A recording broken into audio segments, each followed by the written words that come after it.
नमस्कार दोस्तों, स्वागत है आप सभी लोगों का हमारे चैनल ट्रेडिंग विद अतुल में। आज हम बात करने वाले हैं जेपी पावर लिमिटेड के बारे में।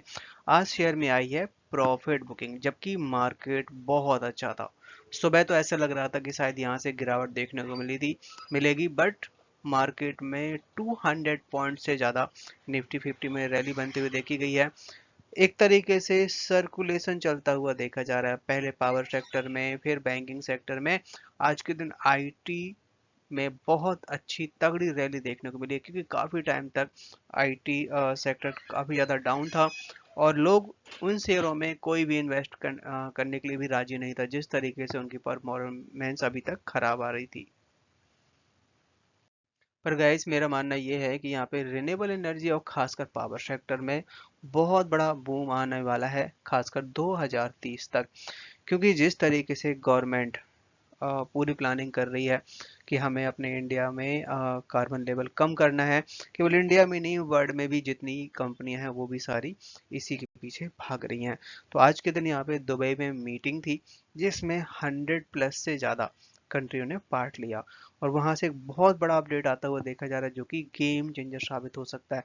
तो चलिए गाइस, शुरू करते हैं हम अपना वीडियो। साथ ही अगर आप लोगों को हमारी वीडियो के माध्यम से थोड़ी सी हेल्प हो रही हो तो प्लीज़ आप हमारे चैनल को सब्सक्राइब जरूर करें। आज के दिन का मार्केट बहुत बढ़िया था। आप देख सकते हैं निफ्टी 50 में 270 पॉइंट्स की यहाँ पे तेजी बनती हुई देखी गई है और बैंक निफ्टी में 400 पॉइंट्स की आज के दिन बाजी मारी है। आपका निफ्टी आईटी ने करीबन 1600 पॉइंट्स की यहाँ पे तेजी बनी है, मतलब 5% तक की रैली बनती हुई देखी गई है। स्मॉल कैप के इंडेक्स में 250 पॉइंट्स की। एक बात तो माननी पड़ेगी कि शेयर है 15 रुपए को टच करता है, 15 के ऊपर भी जाता है, बट उसके ऊपर सस्टेन नहीं कर पा रहा, वहां से आ जाती है प्रॉफिट बुकिंग। बट आपने एक चीज नोटिस करी होगी कि आप अगर किसी भी बाउंड्री को बार बार हिट करते हैं तो एक बार बाउंड्री वो जरूर टूटती है। तो ऐसा ही यहाँ पे देखने को मिल रहा है और बाउंड्री को ये 3 बार टच कर चुका है। आने वाले टाइम में बाउंड्री को भी तोड़ देगा। तो आज आप देख सकते हैं 7 करोड़ का वॉल्यूम था। बात करें यहाँ पे अगर हम प्राइस परफॉर्मेंस के बारे में, तो इसने हमें 1 साल के अंदर 76 और 3 साल के अंदर 280%, बट रियल में ऐसा नहीं है। आप देखेंगे कि ये शेयर 5 से 6 रुपए के आसपास था अभी रिसेंटली मई जून के समय।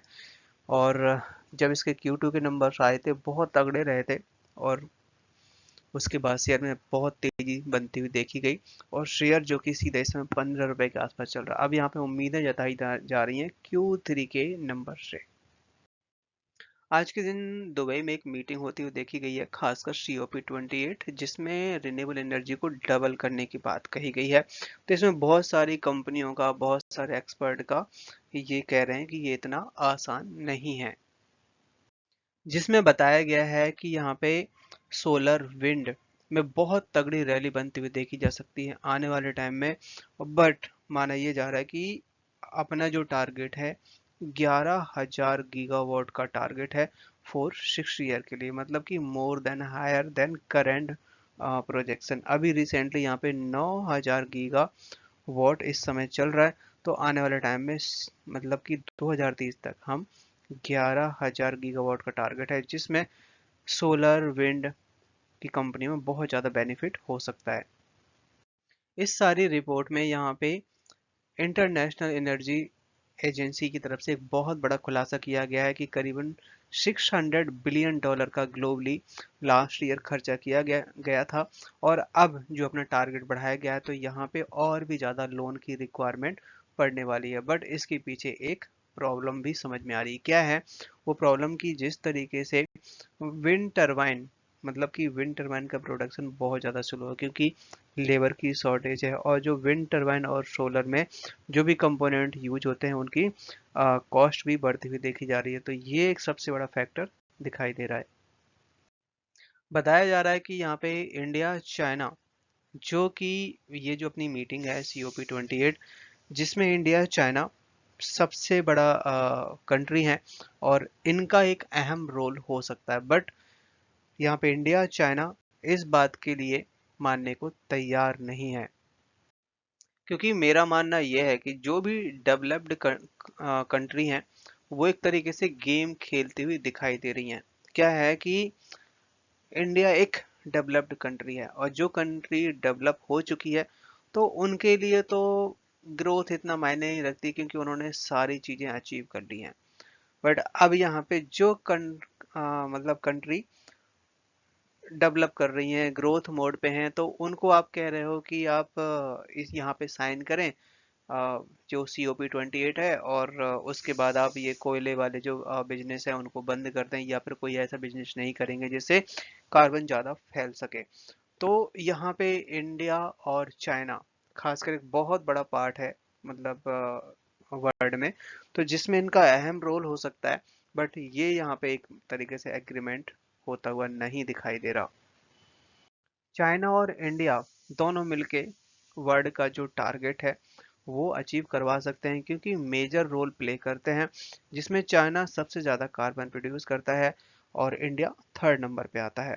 तो बोथ कंपनी कंट्री जो कि continue new power plant fuel with coal के साथ में करते हुए देखे जा रहे हैं, क्योंकि वो रीजन मैंने आपको बताया है कि जब कोई डेवलप नहीं है तो गाइस वो तो अपना ट्राई करेगा बढ़ने के लिए।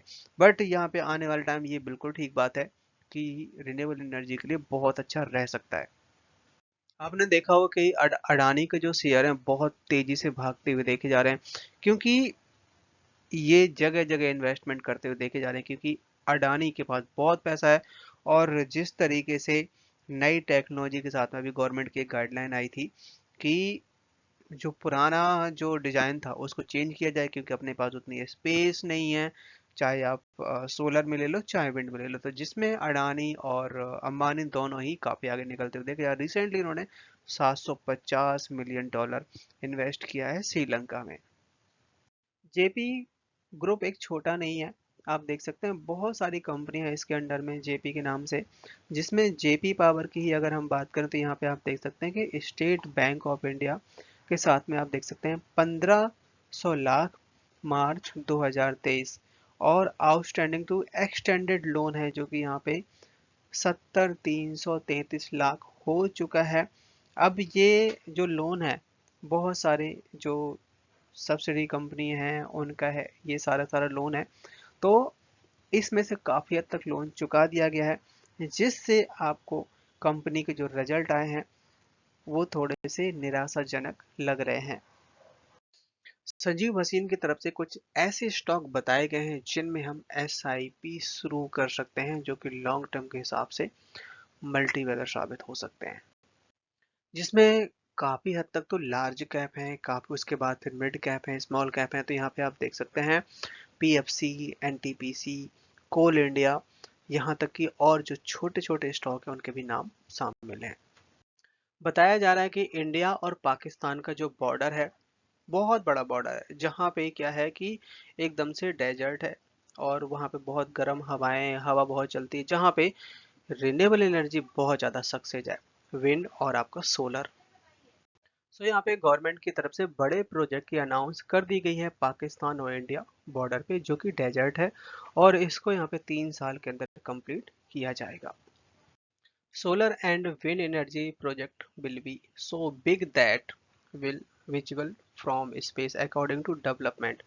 सो यहाँ पे सोलर और विंड के लिए बहुत बड़ा स्कोप है, जहाँ पे भी खाली स्पेस है, और माना ये जा रहा है कि आने वाले टाइम में इसकी डिमांड और बढ़ती हुई जाएगी, क्योंकि हम केवल एक पे डिपेंडेंसी नहीं रह सकते कि जैसे स्टीम में और कोयले के कारोबार में हमें एक तरीके से सबको लेके चलना है, डिस्ट्रीब्यूट करके चलना है, कि अगर कहीं पे भी डिमांड अगर कम होती है तो हम दूसरे का सहारा ले सकते हैं।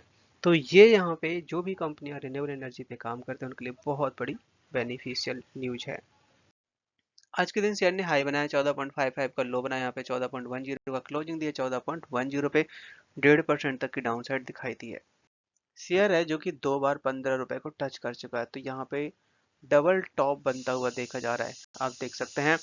अगर यहाँ से एक और रैली बनती है तो हो सकता है शेयर फिर 15 रुपए से 18 रुपए तक जाता हुआ देखा जा सकता है।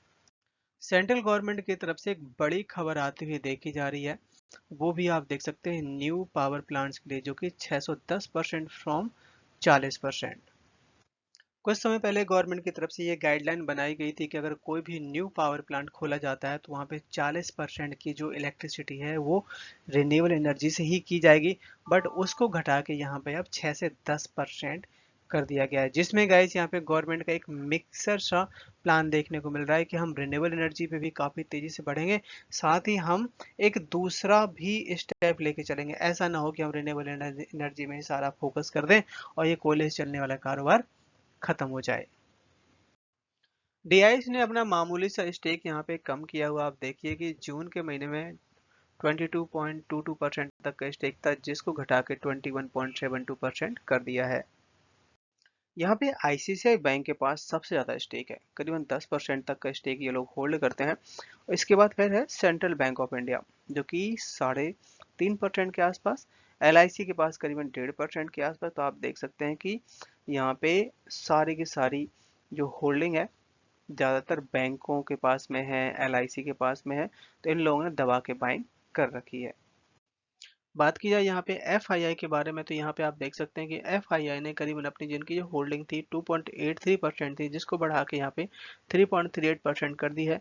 इसके अलावा यहाँ पे एफआईआई के जो नंबर्स हैं, इन्वेस्टमेंट के नंबर्स हैं, इंक्रीज हुए हैं 86 से बढ़ा के यहाँ पे हुआ 108 कर दिया गया है, जो कि है सितंबर मंथ में। सितंबर का जो क्वार्टर आया था अभी रिसेंटली, Q2 की जो अर्निंग आई थी उसमें यहाँ पे ये एफआईआई ने अपनी इन्वेस्टमेंट इंक्रीज करी हुई है।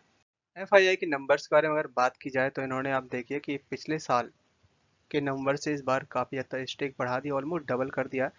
2.83% तक का स्टेक था एक साल पहले, जो कि बढ़ा के 4.7% कर दिया है।